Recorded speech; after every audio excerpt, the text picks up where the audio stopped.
Every Friday from 3:05 to 4 on 14 WILI and 95.3 FM. It's the Friday Sports Scene with Keith and Koivisto. Talking local sports every Friday. Getting you ready for the weekend and what lies ahead. High school sports, UConn, ECSU, and more. The Friday Sports Scene with Keith and Koivisto is brought to you by your local Dunkin' stores.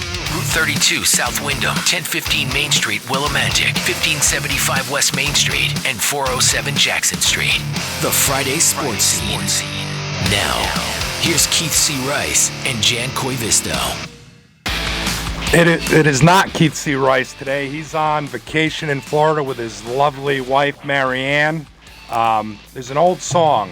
Maybe J. Matt Rupar knows it. Down by the seaside sifting sand with Marianne. You know that one? Yes. You do. The four brothers. The brothers four. The brothers four. So I got that right. So today it's Nick Erlinson and I. Nick, how was your weekend? Not too bad. How was yours? Pretty good. You got any sports that you watched this weekend? Was it all NBA or anything else?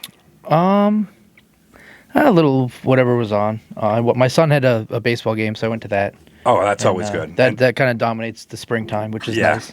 Some good weather. I've been there. Mine are grown now, so I don't have that as much. But yeah, some good weather. It is nice to be outside watching a baseball game. Looks like he's doing pretty good too.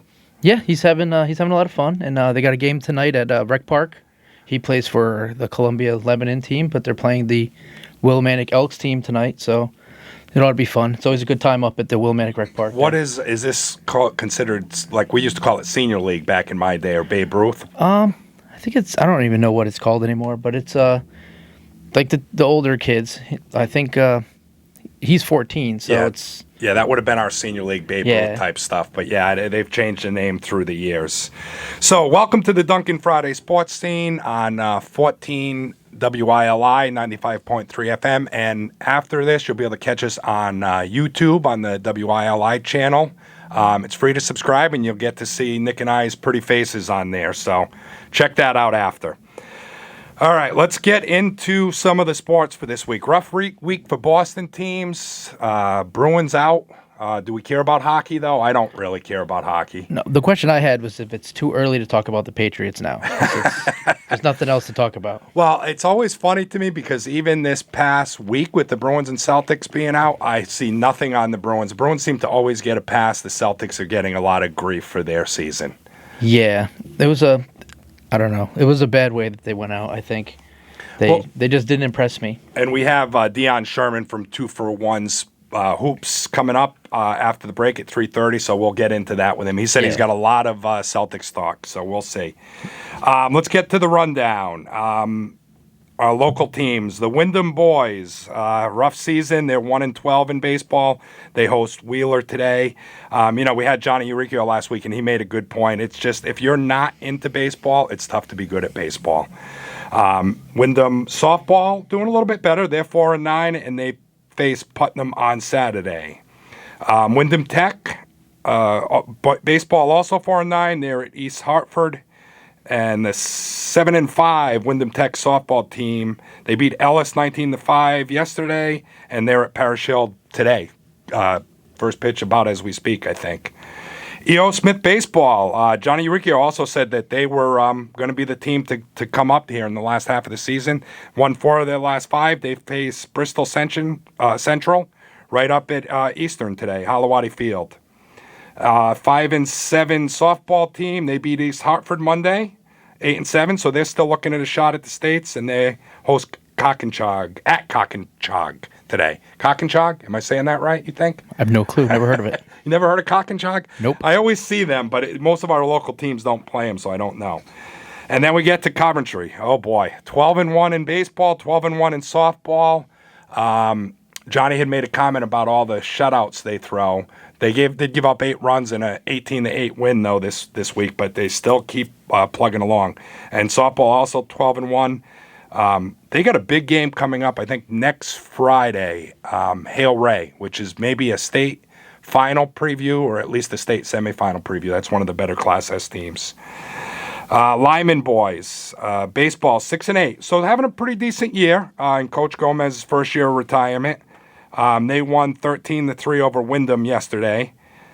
And the Lyman girls are 10-5. They dropped a tough one to Wheeler yesterday, 9-8, but they're having a very good season. I think they get a chance to win their division in the ECC. They play Monday at Putnam. The ECSU boys, we got Coach Odenwallder on in a little bit. Their season ended yesterday. I'm sure not the way he would like to. Little East tournament, they lost their first two. Finished with a decent year, 25-15, but their expectations are so high, I'm sure he's a little disappointed by that. And the softball team stayed alive with a 3-2 win in the Little East tournament, and they're waiting for the winner of UMass Boston and UMass Dartmouth. Actually, I think the loser of UMass Boston, UMass Dartmouth, that's who they'll face. They're playing now, and then Eastern faces them after.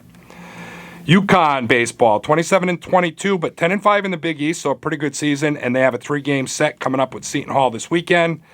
UConn softball, 29-5, but 18-6 in the Big East. They've won 8 of 9, so they're on a little bit of roll.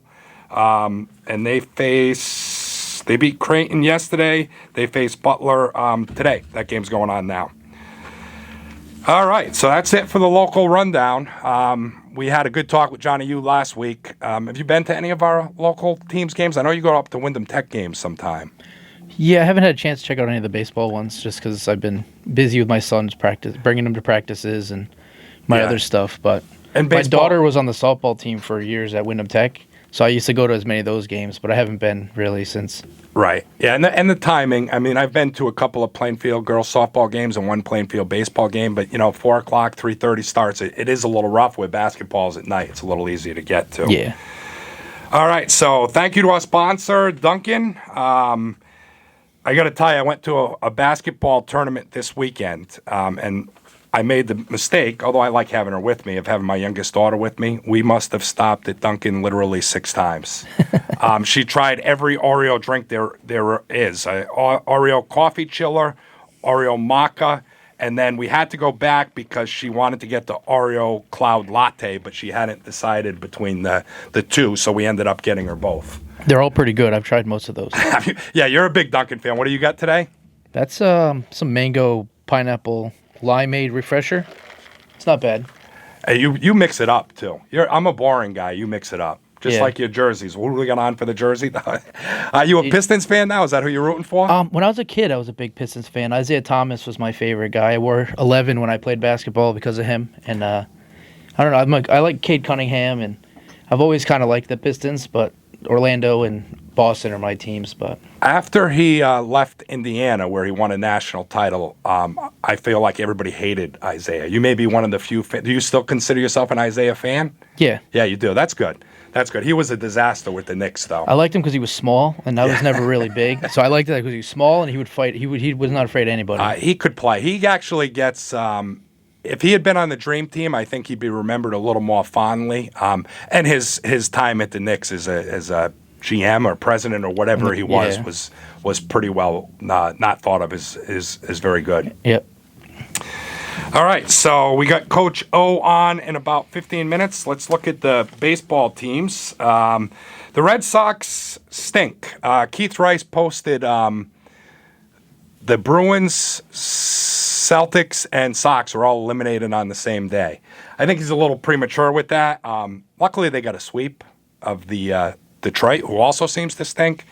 But the Rays are red hot. They lost last night to the Rays. They'll be on tonight on 14 WILI at 7 o'clock.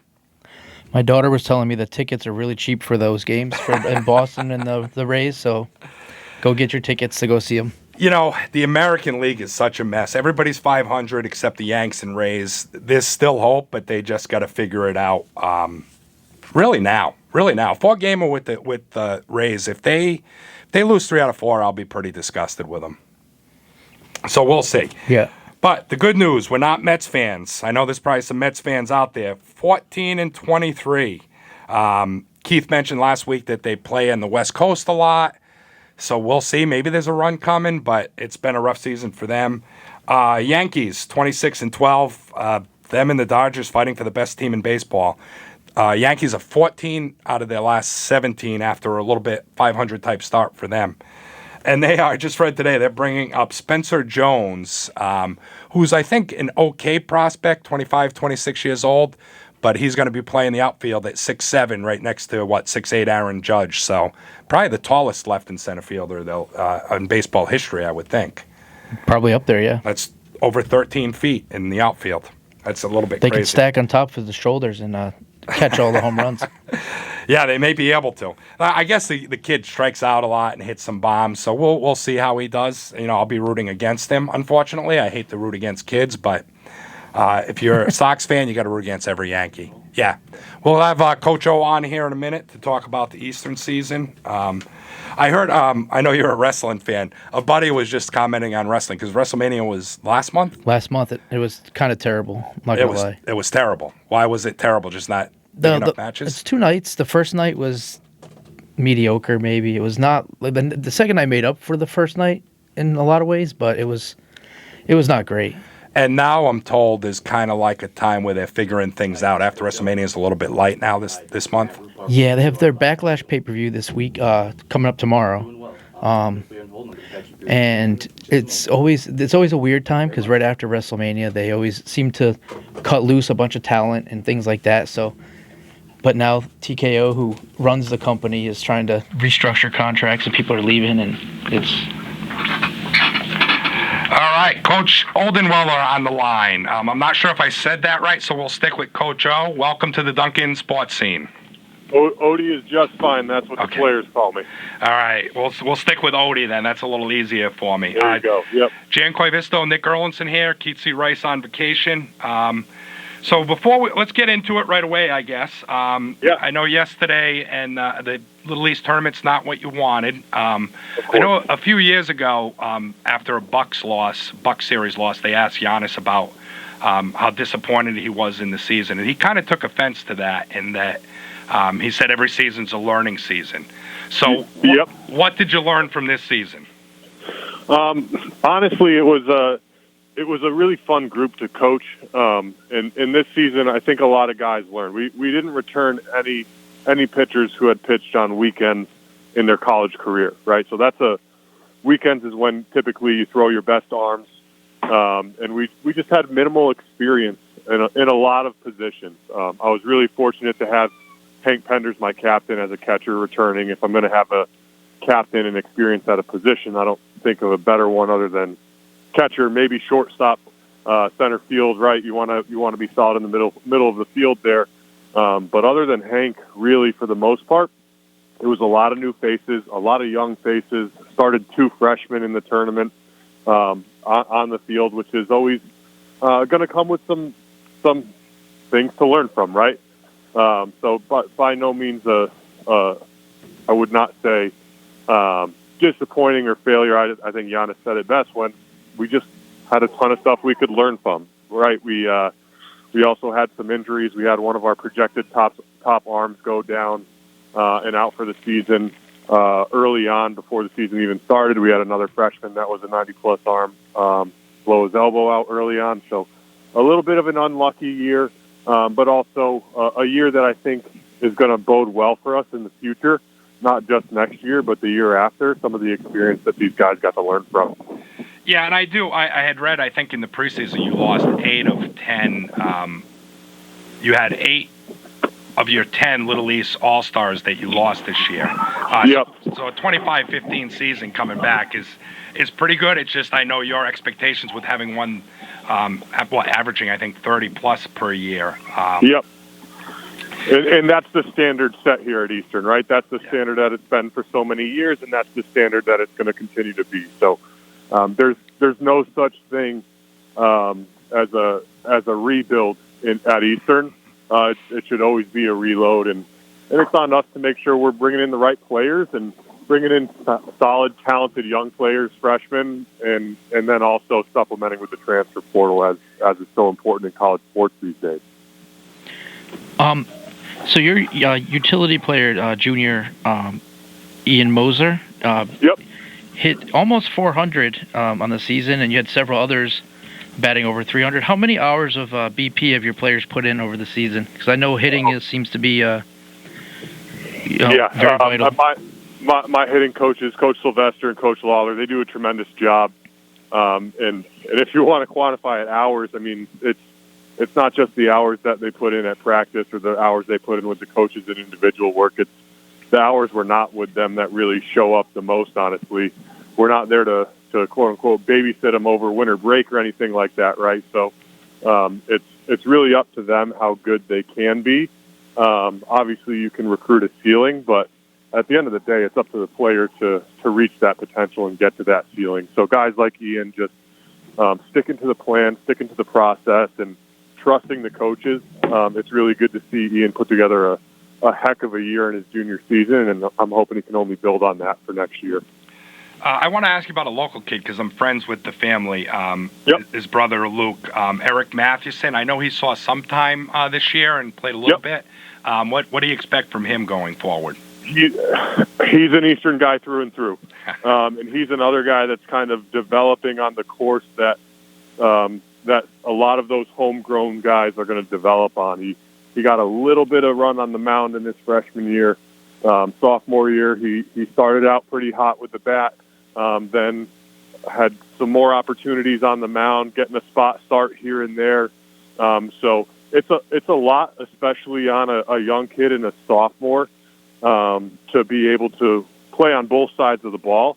But he's got the makeup. He's one of those blue-collar, hard-working kids that you get at Eastern that can handle it. He can handle having to make sure that he's on top of his throwing, but also making sure he's on top of his hitting, being able to manage things from a pitching and a hitting standpoint, which is always really tough at the college level, doing one or the other, let alone both.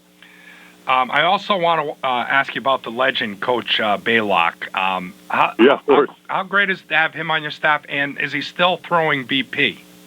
He checks in with me after every practice and lets me know, hey, Coach Odie got 357 BP throws in today. So he is the same as he's always been. He hasn't skipped a beat since I got here 4 years ago. So lucky to have his wealth of knowledge on our staff, and also that golden arm that he keeps throwing BP every single day with. That's crazy. I'm friends with Kevin Trahan. Probably not a name you know, but he played for him back in the 80s, and Kevin is now over 65. So it's just kind of funny that he's coaching guys that are now are eligible for Social Security. Right. Yeah, Coach, I don't have enough great things to say about Coach B. I'm really fortunate to have him as a volunteer, and the lessons he's been able to help teach me in just 4 short years, and being able to absorb half century of knowledge from that man is awesome, to say the least. And now, 25 and 15 as a down year is kind of funny, and you said it's not the standard that you expect. But what I do feel like, especially when it's a team that wins, it can sometimes be tougher to manage those emotions as you're losing. Maybe mention a couple of the leaders that help get you through some of the rough spots as the season. Yeah, obviously Hank Pender's my captain. He did a tremendous job this year, but we had also other senior leadership, guys that have been with the program for 3, 4, 5 years, like Nick Farino, Lucas Malave. JT Clark is another guy that got injured early in the year for us. He was probably going to be our starting first baseman all year, all league guy, and he ended up breaking his hamate bone on the back end of the Florida trip and being out for the rest of the season, unfortunately. But even with him not on the field, he was really kind of like an extension of the coaching staff and teaching guys lessons here and there where he could, and really helping some of those younger guys get their feet under them when they were kind of swimming in uncharted waters for the first time in their college career. So obviously this was your learning season. What do you see coming up for next season? Like, who do you have returning then, and potentially coming in and whatever? Yeah, I'm expecting big things out of the team next year. Like I said, a lot of learning through some young mistakes this year, which is to be expected when you're dealing with guys who are out there on the field for the first time in their college careers. I'm really excited to have a guy who was probably our number 1 or 1A all year, and Steven Rickert, coming back. He's a Vermont kid, and another true Eastern guy. He'll be a junior next year. Expect him to be a leader on our pitching staff. Another guy that'll be coming back that was injured all year, Damian Carter. He's a Mass kid. He should be a very good very good pitcher for us. I expect him to get some big innings, and then got some good young talent coming in. The new turf facility has really helped us with the recruiting. So, if you look at some of the local leaderboards from Perfect Game or Prep Baseball Report, we've got a guy that's down at Putnam Science Academy, John Villar-Diaz, who's a really highly touted recruit that's coming into Eastern next year. So, hoping that he does get drafted, but hoping the draft stays away from him on the other side so that we can get him. But he should be a quality guy that I'm hoping comes in and helps right away. But we'll see what the fall holds for us. But I think the experience that a lot of the young guys got for us this year is really going to set us up for success in the years forward here. So I expect a much better year next year in terms of wins, losses, championships, and stuff like that. And just not a ton of personnel changes, but a lot more experience. That's good. Pardon my ignorance on this one, because I know how it works for basketball, but for recruiting now, does this start your recruiting season? Do you go to Legion games, or when is the recruiting for college baseball? 24/7. That's how it is at every level these days if you want to be competitive. But the assistant coaches were just talking in the group chat. We're going to, I think it's 4 or 5 high school games today across the coaching staff. One of my recruiting coordinators doing a doubleheader. He'll be going to a 3:45 and a 6 p.m. game. But getting out there, seeing all the high school games right now, trying to get a list of good players to continue to cross-check and watch and track throughout the summer. And then kind of middle of the summer is when we'll start getting some of those commitments off of the board typically. So we'll be hammering the high school games right now. Once June rolls around and we finish up with the state tournament, it shifts a little bit more to those travel ball games and watching summer ball games to check on some of those potential transfers as well. I was going to ask that. So is the portal at all in play for you guys, or do you not really use the portal? It's always in play. It's in play for everybody, and that national title squad that they had in 22 had a bunch of portal guys on it, and I like to think of it as a way to. I think of it as a Band-Aid, not a lifeline, right? So we're going to be losing our starting center fielder this year. He's graduating, and that's a tough spot to replace with, let's say, a first-year guy, a freshman. That could be an area where we say, all right, we need a lefty outfield bat that can play center field. Now, a lot of people would like that, but we've also got a pretty good thing to sell here at Eastern. So we'll be looking for areas of need in the portal, but not just living in it. So what advice would you have to offer to young ball players that are in high school or going into high school and would like to continue into college? Yeah, I would say reach out to the schools that you're interested in. Be realistic, right? It's always good to go out and watch games, right? Like, not everybody's college seasons are kind of winding down and coming to an end here. But it's always good to go out and see the level of competition that you want to be playing at or that you think you can play at. So, 1, reaching out to the schools. 2, being realistic, but also making sure you get yourself seen. I mean, we get hundreds of emails every day, every week. So it's impossible to see basically everybody. But at the end of the day, the cream's going to rise to the top. Connecticut's not a huge state. We're going to cover as much of it as we can. And if you go out there and you produce day in and day out, we've also got ears on the ground. We're going to hear from high school umpires. We're going to hear from friends in the industry, high school coaches that we have relationships with. So it's not just about, oh, I'm an all-state player, I can go play here. Or, hey, I'm an all-conference player, I can go play here.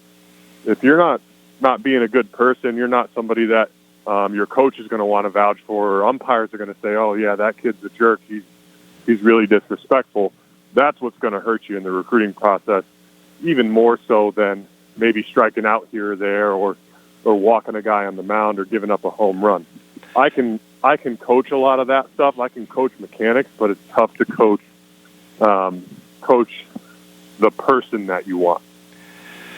Great job, Coach Odian. Really a very good season. I know you're going to be back over that 30 win next year. Thanks for your time. Thank you. Of course. Thank you guys for having me on. And we will be back in a couple minutes with the Friday Duncan Sports Scene. Hi, this is Ian Eagle, and this is the Duncan Friday Sports Scene on 14 WILI and 95.3 FM. Ian Eagle throws us out a break. Keith knows everybody in the business, it seems. He's got a way about him. He knows everybody. He does know everybody. It's crazy to me. Sometimes talk about some of the guys on other radio stations that he's interacted with, so it is a little bit crazy. All right, so welcome back to 14 WILI, 95.3 FM, Duncan Friday Sports Scene. J-Mott Rupar, who do you got on Homegrown after this show? Let's see. I got the band Victor. I'm not sure where they're from. I think Columbia. I'm not really sure, but Sly and the Family Stoned again. I like them. They sound like Neil Young and Tom Petty. So let's see. Mourn the Light. They're doing a Black Sabbath cover. And we got the Lost Riots from New Haven. They're like a punk band. So full show. I get you about halfway home. So the first 20 minutes I get you every day. And some of those covers are just awesome. They're better than the originals in some cases. Yeah, I totally agree. Yeah. All right, so we're getting Dion Sherman from 2 for 1 Hoops on the phone. We'll start off with him, I think, talking about how some of his picks went a little bit awry. Yeah, just a little bit, but it's hard to predict because they're all good teams. Well, and when you're like, it is hard to pick a 7 seed to beat a 2 seed. And it's hard too when it's so easy to pick one game. You know, like in the NCAA, you get one game and you're done. You know, You lose once, but it's hard sometimes because some of the teams are so closely matched. It could go either way. It's the same. It's kind of, I guess, similar to doing a bracket. Some people do brackets and then they lose in the second round, and they're like, "Oh, I picked that team to win. My bracket's busted." Yeah, it really is harder than I think people think. And again, Dion knows more than most about NBA hoop. That's for sure. Yep. Let's see here. Here you go. All right. Welcome, Dion Sherman from 2 for 1 Hoops. Hey, how we doing? Thanks for having me on again. Yeah, you're welcome. Jan Koivisto, Nick Erlinson here, Keith C. Rice on vacation. Let's get right into it. We were talking a little bit off the air about how some of your picks didn't go so well. So what do you got to say for yourself? Oh, man. I should have known, it was looking like it was all going to be chalk. I should have known better. The NBA playoffs are always a fun time. So, yeah, it's been a wild first round, start to the second round, lot to dive into for sure. Yeah, well, you can't pick, it really would be hard. You have to be a Sixer fan to pick the Sixers to beat the Celtics. So, right. Some of them are really tough. And even the Lakers-Rockets, I know that was a 4-5, but I probably heard 90% of the picks picked the Rockets. And if Durant played, it could have been different, too. Durant. Well, yeah, but the Lakers were missing Luka and Reeves that whole series, I think, right? All right, so Reeves came back right at the end, yeah. Let's start off with the Celtics eulogy. I know you said you got some thoughts on it. Let me start with JB's comments first, though. Saying it's his most fun season. That bothers me a little bit. He could say the regular season was fun, but the way it ended can't be. And B, what I want to ask about is, do you think we've seen the last of Tatum and Brown together? Yeah, so it was definitely frustrating as a Celtics fan seeing him say that. And there were some kind of quotes throughout the year of him saying that, too. Like, I would have loved maybe 1 or 2 quotes from him during the year about, the individual success has been great, but I'm excited to have Tatum back. We didn't really get that. You can tell JB definitely wants to have his own team. So when it comes to whether or not he will be around next year, I have allowed myself to kind of start thinking in that direction if there is a trade to be made. Not even necessarily, I was never one to be like, oh, the Jays don't fit together or anything like that. But you just look at the salaries between Jaylen Brown and Jason Tatum. It is not necessarily going to be all that feasible to build another championship roster around those two guys with the contracts they have taken in the next 3 years. So, as much as I'm a huge fan of the Jays being together and I want them to both spend their whole career in Boston, it definitely is starting to make some sense to maybe at least, open your mind to the idea that Jaylen Brown could be out of there going into next year. JB is going to be eligible, I think they're saying, to be re-up for $70 million per. Yeah, so if I'm not mistaken, I think he's got at least 2, if not 3 years left on his deal. So once it gets to that 2-year mark, he's eligible for an extension. Okay. And with those supermaxes, they're just, it's a crazy number. So to have 2 of those guys is definitely kind of difficult to build out the rest of a roster. To stay on that for a second, do you think, and they're not really rumors, but Celtic fans talking about it, do you think there's any possibility for a JB Giannis swap with other pieces involved? Yeah, that's one that I think definitely would be kind of like the big one to look at if the Celtics are going to move JB.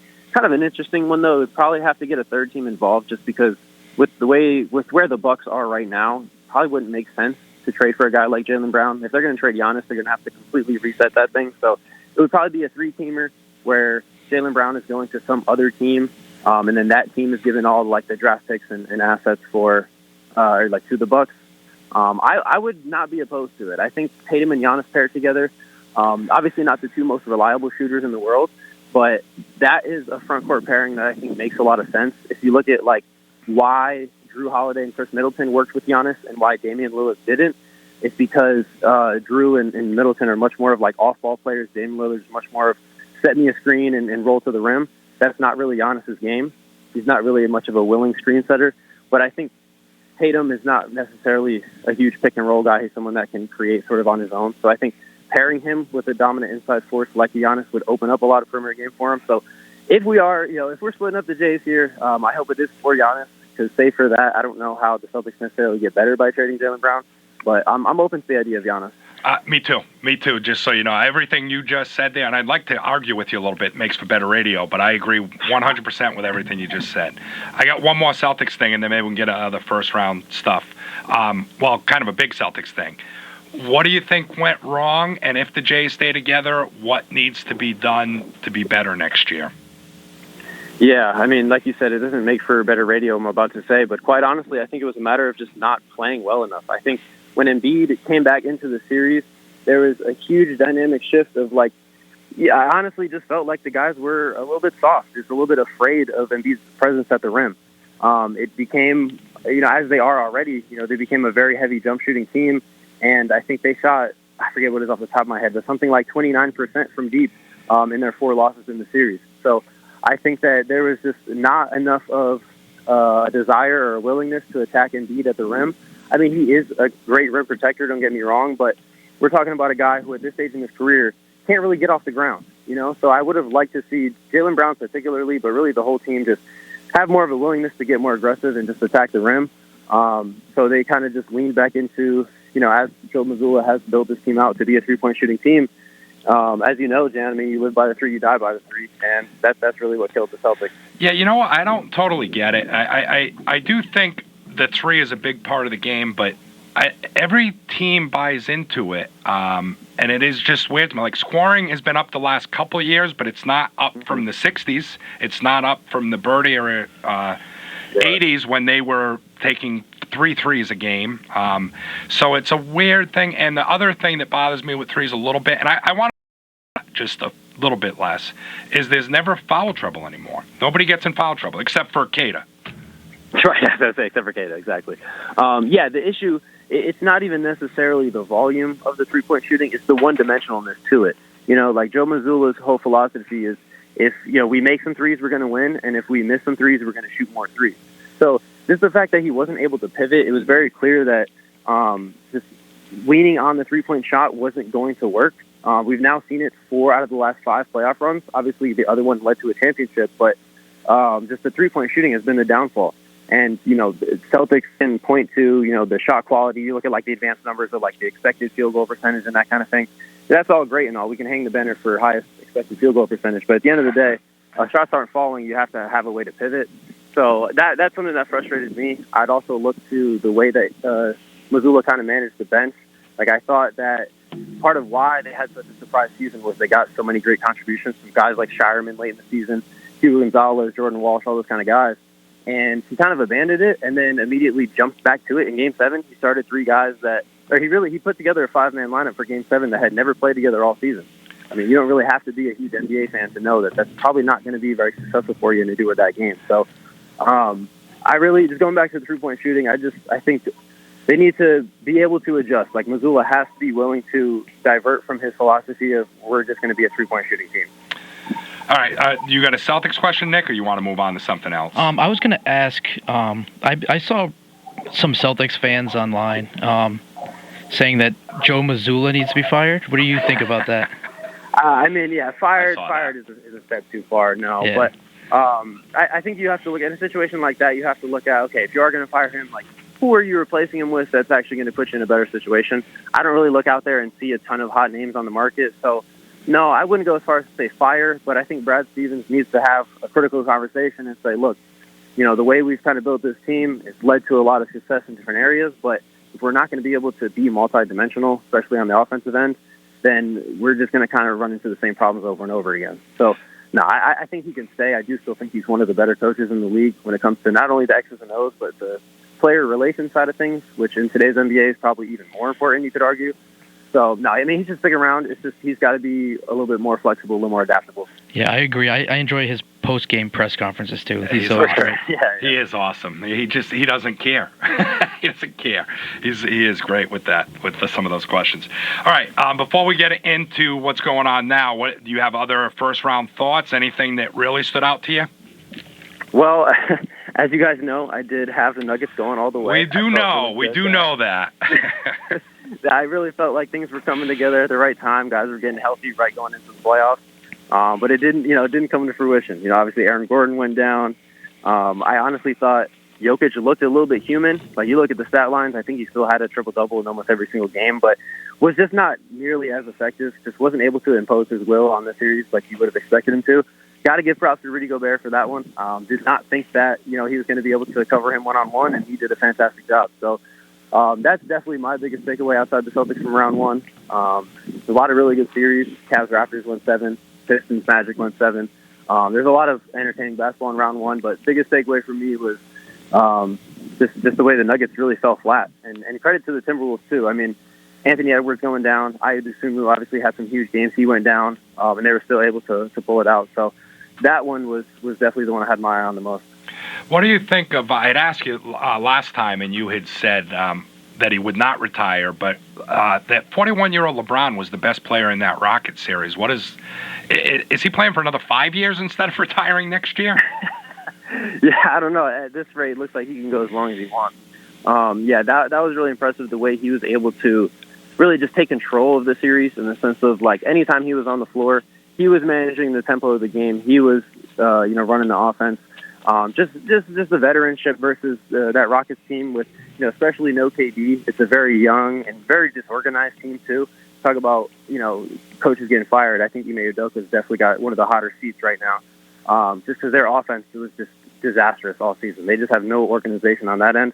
So LeBron was really able to come in and, like, dictate terms in the series, and I think that was probably, setting the tone in Game 1, kind of how they were able to take control of that series, despite, not really being the more talented roster.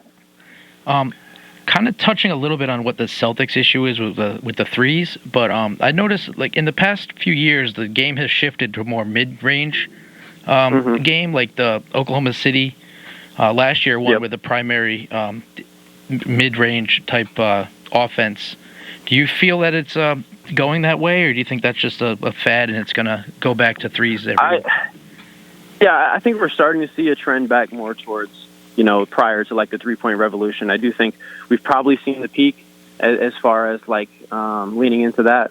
If you look at the teams that did advance to the second round, not really so much reliant on the high three-point shooting volume. So, yeah, I think that we've started to see it, because it seemed like the big man was going away. If you look at the NBA like 4 or 5 years ago, I think we're starting to see now, a lot of teams run double bigs. So we are kind of reverting back to more traditional forms of basketball. I do think we've probably seen the peak when it comes to the three-point revolution.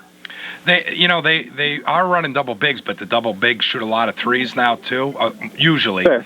And I'm just wondering, like, is there a time the game comes back to I was going to say Kareem, that's going way back, but even the Shaqs, where they would get mostly single coverage now. Is that big man going to be out there that's just a pure post player? Yeah, I don't think so. I think that part is maybe the one part that doesn't come back. I don't think we're going to go back to the days of, like, dumping it into the post for the big man, 3 times a quarter. It does happen with some guys. Obviously, the Nuggets run their offense through Jokic, and Embiid gets plenty of post touches. There are certain guys. But as far as, like, the way the average team is built, I do think it will be, like, an emphasis on having 5 guys that can do something with the ball in their hands. That seems to be, the way the OKC has kind of built their team with that in mind, of, like, having 5 guys that are pretty interchangeable on the offensive end. So I think we'll start to see more of like the Cavs run a double big lineup that isn't necessarily the best when it comes to spacing the floor. But I think more importantly, just having guys that can do something with the ball in their hands. I don't know that we'll necessarily see a ton of going back into the post and that sort of thing. The days of like Karl Malone and that. Dion Sherman from 2 for 1 Hoops on the Duncan Friday Sports Scene with Nick and Jan. Let's, I guess, move forward now to what's going on now. I want to save the Knicks and Sixers for last, but what do you think about OKC, LA? Is that series over, or will it be a sweep? I think it will, yeah. I mean, there's a world in which Luka comes back and they steal a game, kind of gentleman sweep, if you will. But, yeah, I mean, we saw it all regular season. OKC is just on a different level than this Lakers team. I mean, the Rockets were, like I said, pretty disorganized. It's not very high functioning on the offensive end. LeBron was able to take advantage of that, and then getting Reeves back was nice. I just think OKC is just way too talented for this Lakers team. I think they've proven a lot. Like, if you're a Lakers fan, you can feel good about moving forward. But right now, with the way the rosters line up, maybe it goes 5, but yeah, probably a sweep. And then we got the Spurs and Timberwolves. And I think you know that I was never really, never, it's only been here for a few years, a big Wemby fan. But he does, I have to say I was just wrong on that. He's revolutionized the game. Is San Antonio going to beat Minnesota? Yeah, I mean, they've looked pretty good so far. Obviously, the Timberwolves stole game 1, but moved down back in game 2. They kind of figured a lot of things out there. So I do expect them to take care of business, but I can't really count them out, too. Because, like I said, I did think that the Nuggets would take care of them, and they proved me wrong there. So I think at this point, I have to recognize that, you can't really count the Timberwolves team out. I think Anthony Edwards might be on that level of being able to carry a team. So I'm interested to see the way the rest of the series plays out, but based on Game 2, the way the Spurs were able to adjust after Game 1, I would say I feel confident the Spurs will take it. But Minnesota, I mean, they've made back-to-back conference finals for a reason, so anything is a possibility there. And now, were we just all too smart to not pick OKC because they look like the best team in the West and maybe in the NBA? Yeah, they look a tier above. I mean, obviously, OKC versus San Antonio was a cinematic lineup of performances. They played, I think it was 3 times in 12 days, lining up around the NBA Cup and then Christmas Day. So I'm definitely very excited to see that. But yeah, like you said, I mean, OKC just looks like head and shoulders right now. And I honestly don't even think they're really operating. See if he's on speakerphone. Dan, are you on speaker? You cut out there a couple times. Oh, sorry about that. No, I'm outside. Sorry about that. All right, because you were really good until the last answer or so. Oh, gotcha. I was just saying how, OKC versus San Antonio has been a great battle throughout the season. They played 3 times over the course of 12 days, and we got a lot of really great games. But OKC just looks head and shoulders above the rest of the league, and I don't even know if they're necessarily operating at full force right now. Jalen Williams has really not been himself all season, so I think there's even another level they can get to, which is pretty scary. Then the how do you think the East looks as far as Detroit? Do you think they're going to sweep this series? No, I think the Cavs will definitely adjust and make it a competitive series. I could see a world where the Cavs upset the Pistons. I think they're pretty evenly matched teams in that sense. Cade obviously has been doing a fantastic job through the playoffs so far of just carrying the offense on his back, getting a little bit of help from Tobias Harris. I think these teams match up pretty well, and I think we'll see a lot of back and forth in this series. But given that I just trust Cade more when it comes down to the final moments of the game, I think that the Pistons will edge them out. But no, I see it being a competitive series. It seems, at least for now, and now they're going to Cleveland, so it'll be different. But from the third quarter of Game 6 against Orlando till now, the Pistons look like a true 1 seed to me. Right, yeah, they finally figured some things out. I think most of that probably has to do, I would say, with Jalen Duren. He was just getting outclassed by Wendell Carter in the first 4 or 5 games of the series. I know there's some sort of story about, I think Jalen Duren was dating Angel Reese, and now Angel Reese is dating Wendell Carter. I don't know if it had anything to do with that. That could do it. I don't know. I saw something about that. That might have done it, but it looks like he kind of got that out of the way, and he's starting to play like the All-Star and potential All-NBA player that he was all regular season. So, yeah, they've looked really good as of late, and I would pick them to win, but I wouldn't rule out the Cavs at least extending the series to 6 or 7 games. How about now? So let's go with the Sixers a little bit. I do think Jaylen Brown's comment on Embiid flopping was right on, and I can't stand to watch him play. And I do think it's part of maybe his injury history. He missed game 2. Oh, yeah. Yeah, absolutely. I agree with that. Yeah, I think obviously he had injury issues coming in from the beginning, coming out of Kansas. But, yeah, I do think that, the amount of times his giant body's falling on the floor is inevitably going to lead to more injuries. So I definitely agree with Jaylen Brown's comments. And if you watch the live stream that he did, there are some pretty clear examples of, Embiid would push off no call and Jaylen Brown would do the same thing and get called for it. But it's as frustrating as it was to watch. It was equally frustrating to hear Jaylen Brown hop on a live stream immediately after the season ended to complain about it. It's usually not my type of player. But, no, he did have valid points there. And like you said, yeah, Embiid out for game 2. I just think the Sixers, I got to give them credit. They're outside of, maybe the Yankees. They're probably my favorite team to root against. But I do got to give them their props for how well they played in that round 1 series. I thought the defense was fantastic. Obviously, Maxey and Embiid going back and forth offensively was great. Paul George turning back the clock. So I got to give them credit for the way that they were able to get through round 1. But the way the Knicks are playing right now, too, I just don't see how they have any chance. I mean, the Knicks, I think they set the record for 3 or 4 straight games or playoff games, winning by 25+, like some of the biggest point differentials we've ever seen over the course of multiple playoff games. So they're just on an absolute tear right now. They look as good as they've looked on both ends of the floor all season. So they're peaking at the right time. They're basically doing what I thought the Nuggets would do. So I think that, the Sixers could definitely get a game here, but they don't really have much of a fighting chance with or without Embiid, in my opinion. That's what I was going to ask, if you thought the series was going to be over Sunday, because I think there's a good chance it is, but you think they may bring it back to New York. Yeah, I could see a world. I mean, it'll depend on Embiid's status. They're definitely going to need him to keep it competitive, but Maxey has historically done pretty well against the Knicks. They don't really have a great matchup for him one-on-one particularly. So I could see a game where, Maxey goes for 41 or something, or the team hits a bunch of threes. There's always outliers that can give you a game. But, I just see with the way the Knicks are playing right now, I don't see anyone in the East really stopping them. So obviously your original pick didn't pan out, but who would you say would be, judging by how the playoffs have gone now, who do you think are the best teams, and who do you think will take the championship? Yeah, so I think the Knicks definitely come through the East. The Pistons and Cavs, I think they match up well with each other, but I don't think they're on the level that the Knicks are playing right now. So I think Pistons will get past the Cavs, and then, this is a lack of playoff experience, if nothing else, will kind of get them when it comes to the conference finals. I think the Knicks will get to the finals, as I originally said last time I was on. And then, if it's not going to be Denver, I definitely thought it would be OKC. They're clearly playing the best basketball right now. They really have been all season, save for, a stretch in the middle there. But, I see OKC against the Knicks as the most likely. And I think that'll be a good matchup, honestly. OKC will be the favorite in that one. And I won't exactly be rooting for the Knicks, of course. But I think I could honestly see that going either way. OKC has the championship experience, but the Knicks are also obviously a veteran-laden team. So I guess I'll say OKC over the Knicks, but that'll be a really entertaining one if that's how it lines up. All right, Dion. Thank you very much. Before you go, you want to tell us how people can find you and learn more about the NBA from you? Absolutely, yeah. So I run the 2 for 1 Hoops podcast. So wherever you listen to your podcast, Apple, Spotify, YouTube, 2 for 1 Hoops. And then on social media as well, we're on Instagram, we're on TikTok. We're not really on Twitter, but you can find us on Twitter as well, at 2 for 1 Hoops. But yeah, thank you guys for having me on so much. This has been a blast. Thank you. Awesome. J-Matt Rupar and Homegrown coming up next.